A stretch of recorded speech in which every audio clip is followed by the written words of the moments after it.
Night Terrors Titans #2, written by Andrew Constant, art by Scott Godlewski, Mike Norton, colors by Ryan Cody, hi-fi and letters by Wes Abbott.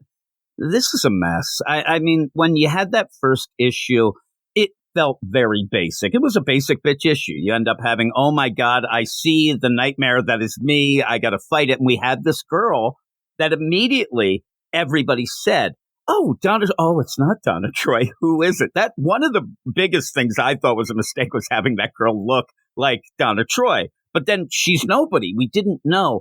When we find out the twist in this one, I just rolled my eyes. Yeah. Some people also were saying that maybe it is like the human half of Raven, because Raven wasn't in any of the rooms. And you're right. It's a basic haunted house story. You've got the endless hallways. You've got the stairways that go on forever. You have like different kind of horror traps, sort of torture chambers in each room. Tropes, right? Yeah, it's a very basic haunted house story. What we find out later as we get to the meat of this issue is it seems like Andrew Constant was borrowing a lot from like Poltergeist. And some of the other kind of like basic horror stories where you built on an Indian burial ground, or I know that's not the politically correct word to use.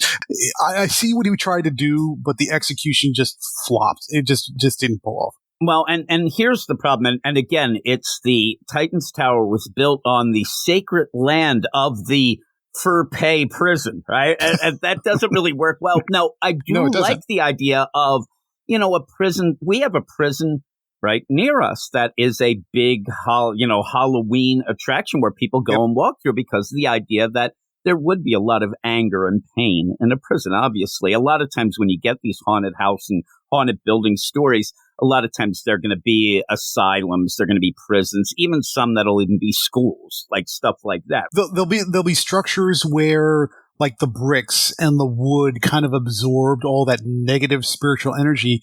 And I get that. That makes sense. And I can see where he was going with that. The problem is, it doesn't work, right? It doesn't work because this is a brand new building. I know. And they tore down the old one to build a new one. Exactly. And what I love about it, where when they're sitting there trying, remember the last issue ends with, oh my God, the tower, it's alive. It's the horror. So they're there and they're trying to recoup, and you kind of get a little bit of a recap, which is kind of funny. But hey, we fought our, the visions of our ghastly selves, what we think of ourselves and things like that, that whole play, which doesn't really work well with the overall story anyway. But they end up realizing, and it is funny, all of a sudden they're like, oh crap, the people we were killing, they were inmates. Like they actually have the orange jumpsuits on. They're like, oh man, what did we do? But Raven says, don't you get it?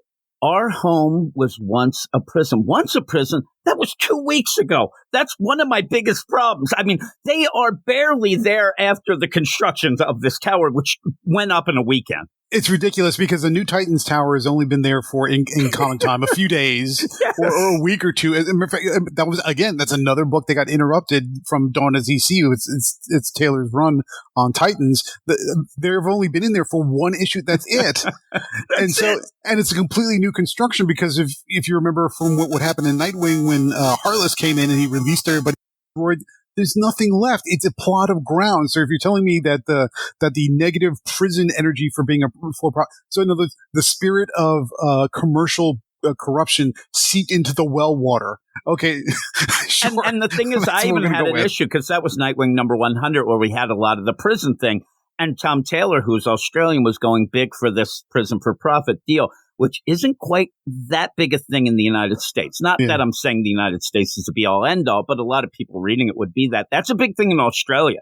It is, but not here. And Andrew Constant kind of plays on that in this issue. He spends like at least a couple pages rehashing that same kind of social criticism. And so when we go through that, this is another basic issue. It really is. But I do have to give Andrew Constant just a smidgen of props that at least he tried to get something from the run of what was actually Nightwing, but leading into Titans. At least he did grab something from there. But with this, you really had a blank slate. Hey, Total Nightmares, you might have been able to do something a little more with characters than just going with one thing from a Tom Taylor run that nobody actually seemed to really like anyway, that whole prison deal. And remember, I love the idea that they're trying to have their cake and eat it too. You end up having the prison torn down to be the Titans Tower because Dick Grayson said, I don't like the first sight of people coming into Bloodhaven being a prison.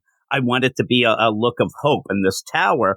And now in this, it's the opposite. Oh my God, you build it on the burial ground. You move the tombstones. You didn't move the bodies, all that stuff going on. But like you said, if there is the spiritual energy, you think it would have been in the building, not in the reconstructed. It's wonky. But when we get into this, you do have Raven who has entered the dream.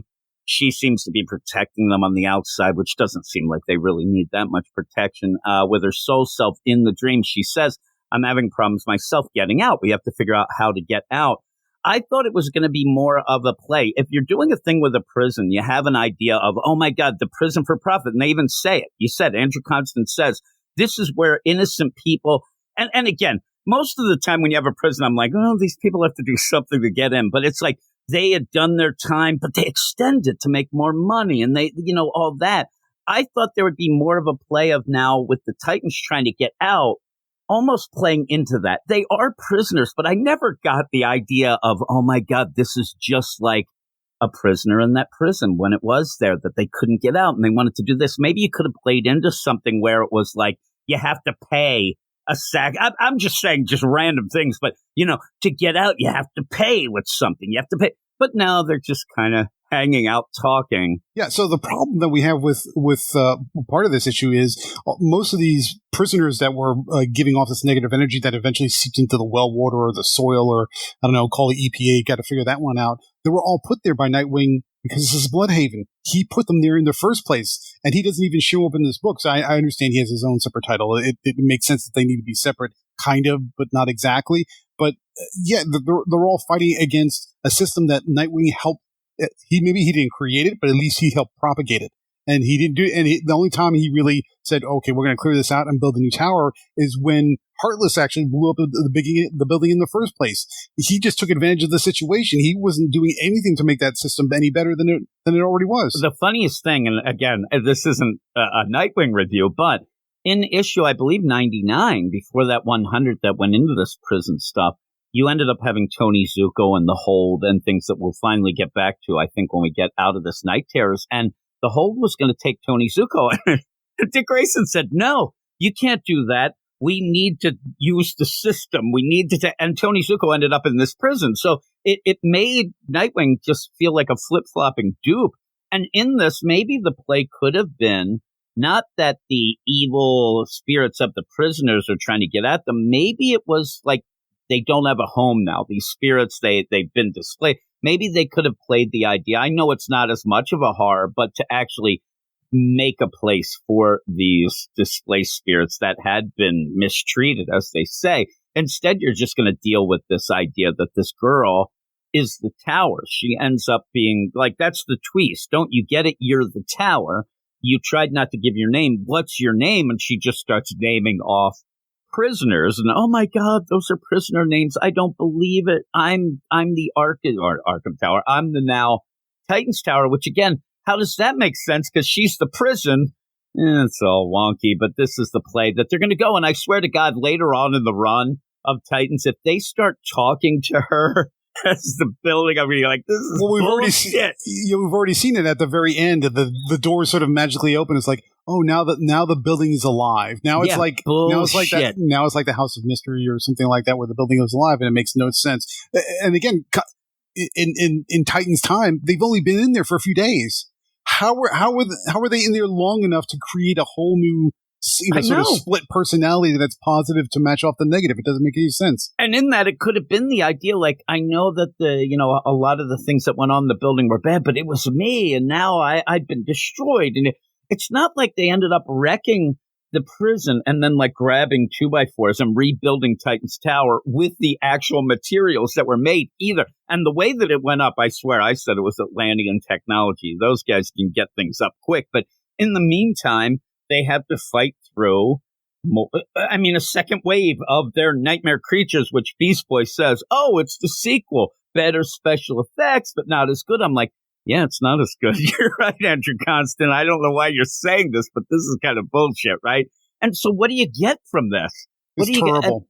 Yeah, it is terrible. It really is. And so by the end, you even get, because obviously Raven's there, you have to get Etrigan, but even Etrigan just like shows up as a joke. It's all a joke to then have, the prison girl rip open a tear so they can get out. Go now, get out of here. And they try to fall out, but then she has to face herself. What is going on here? Please. I mean, you end up where she's like, I'm going to face my dark self, the part of the prison that wants to be mean. But hey, we can all get together. We can love these guys, or guys and gals are nice. Let's shake hands. And that's it. I mean, that's it, right? Yeah, I think what I said in the review was Constant was trying to get really fancy.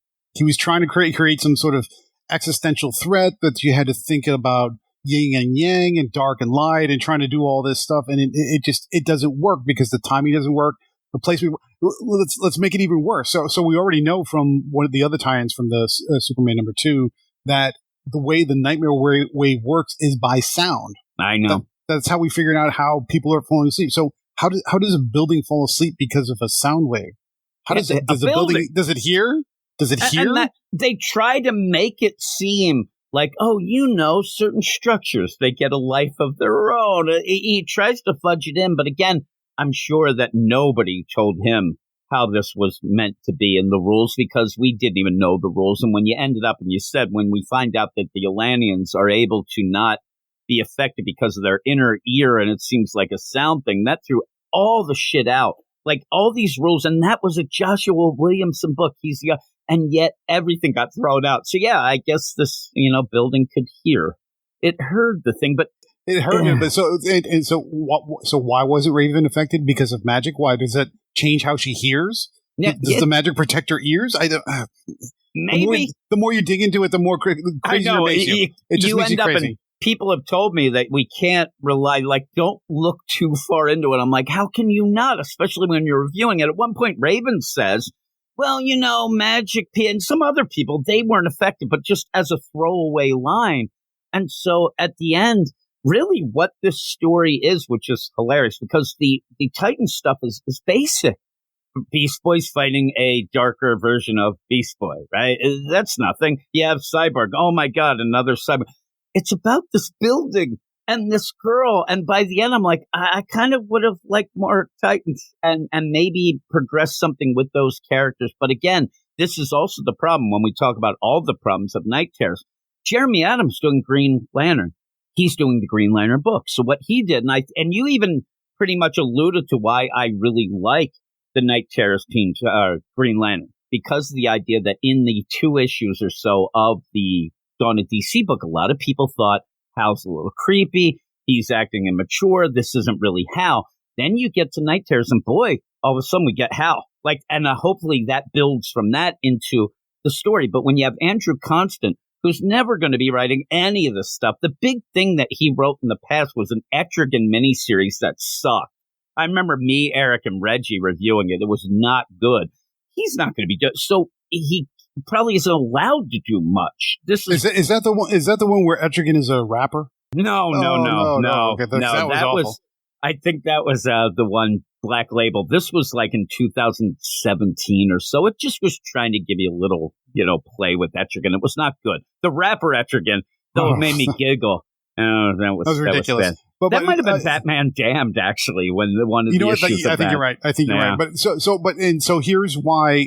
Part of the reason why this it's not consistent with the rest of the tie-ins or the rest of the event is when you find people that are trapped in other people's dreams, they're inside that construct for what the dreamer is dreaming. So if that was the case, and the tower is taking on the persona of this terrible prison system where everybody's being mistreated and all the inmates were just being abused and taken advantage of, why didn't the dream construct or the environment take on like a broken down sort of torture chamber type prison? Why did it look like a house with generic rooms and all this other stuff going on? It didn't look like a prison, even though that's what the nightmare was about. It was about the nightmare of having been this terrible, awful for-profit prison when it should have been just like, here is this, like the haunted prison that you say that you go to every year around Halloween time. It should have been something like that.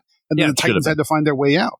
Yep. And when they find their way out, maybe they do find a, girl in there, and she seems to be lost, and maybe you can work that in. But even at the end, when you have this idea of, well, I'm the good version of that awful prison. Now I have to go face the bad version, but it's also me, the split personality. Doesn't really work on any sort of level in my mind. And then it's like pretty much the bad version of the prison becomes Palpatine, starts, electrocuting Luke Skywalker, and like, no, you're wrong. We can get along with these Titans, as if, again, this building has any real connection to that prison. It was just built on, it's nonsense. But at the end, you end up, hey, we'll get along. I think these Titans could be pretty cool. All right, and then out of nowhere, I love the idea where Raven says, all right, we're up.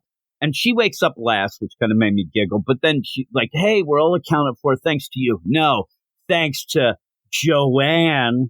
That's what she wants to be called. I'm like, really? This is what we're going to go with? I swear to God, if we're in that Titans book, which already I have worries about with Tom Taylor, and he says, everybody back to Joanne. I'm going to be like, I'm done. I'm done with this bullshit, Joanne. That's what she wants to be called. That did, like, the idea where you would think there'd be something that would be clever at the end for that. It's just, she liked the name. And then they're like, Titans go. And I love the idea that at the end, when they end up having that door open, like, oh my God. Though I do think it's one of those like supermarket automatically opening doors. Now they think it's haunted, but they're like, oh my God, let's get the fuck out of here. They fly away from the tower at the end. Like they're not even there to like, commiserate with this Joanne. So they get the hell out. But then it says they're going to go fight in Night's End. We'll see. Oh, my goodness. You like Joanne? You like that name for a tower? That's a terrible name for a tower. Joanne. That is a terrible name for a tower. Yeah. Because it's so... let me take it back. I don't know what would be a good name for a tower. Why does it even name it? Oh, my goodness. I'll give you something that might have been something. Have it begin with a T. Just do that. The tower is a big T. Tina. Teresa. Tina. Right? Something like that. Not Joanne. Tracy. We're going to call it Tracy. Yeah. Teen Towers Tracy. I know what I'm going to call it. Bullshit is what I'm going to call it because that's what it is. I swear to God. It's awful. If they sit there in that tower, Tom Taylor, and a lot of people are down with him, right? He can't be reading this and going, oh my God, I would have never thought that. So now consider the implications of this tie-in. Now and forevermore, if they really stick with it and just don't ignore it, now you're going to have the tower acting on its own in like weird ghostly ways for the rest of Tom Taylor's run. It's like, why is that door open? Why is the refrigerator door opening by itself? Exactly. Why are the lights coming on when Joanne needs a snack? Why is my alarm clock going off? I know it's time to get up. And then Beast Boy starts talking to it like its mom. I'm like, give me 5 more minutes, Tina. Give me 5 more minutes. I'm trying to sleep. I'm telling you, it's going to be like, Kit or Charlie and Charlie's Angels. All of a sudden, you'll just get this voice. Titans, how are you doing? It's me, Joanne. I need you to sweep up. Or, somebody's clogged the toilet. Joanne's pissed. And it gets really quiet. And all of a sudden, like, don't do that, Beast Boy. Don't do that. Yeah, that's when it starts. Beast Boy's running around. Red rum. All of a sudden, we got the shining going on this shit. This can't be good. Okay, can't be good. You turn me around. Now you turn me around because now I want that. Now I wanted that. Now I want to see the Titans have the tower come alive and go crazy, trapping the Titans, and they have to try and escape it and destroy it or shut it down. That might be interesting. This should have been. Yeah, I just love it. In the middle, here's Cyborg. Now you turn me around. Now you turn me around. Now I might have increased your score, but it didn't increase mine. The art's okay. It's kind of like, normal standard deal. Now I'm picturing Cyborg plugged in to get powered up, and then somehow his AI gets into the building's network, and it converts the whole building into... Wasn't there a Teen Titans Go episode like that, I think? I believe there might have been a lot of Go episodes of what we're explaining, because it probably deserves to be in something like that for fun and goofs, but not this. I see what Constant was trying to do. I get what he was going for. The execution is where he screwed it up. It just he didn't create his rules. His rules are not consistent from the front to back, and the rules are not consistent with the event as a whole. And it's just, it did need to exist, and the event is worse off for this tie-in existing. Yeah, it is. What would you give it? I give it a 4. Yeah, I'm going to give it a 4 as well. I'll stick with that too. I'm going with a 4. I like the art, and you're doing some of the, you're fighting these undead kind of prisoners in their orange jumpsuits, and you're doing all kinds of big stuff. So, I mean, there's something to keep your eyeballs engaged. But as far as the plot and the script goes, terrible. Yeah, terrible.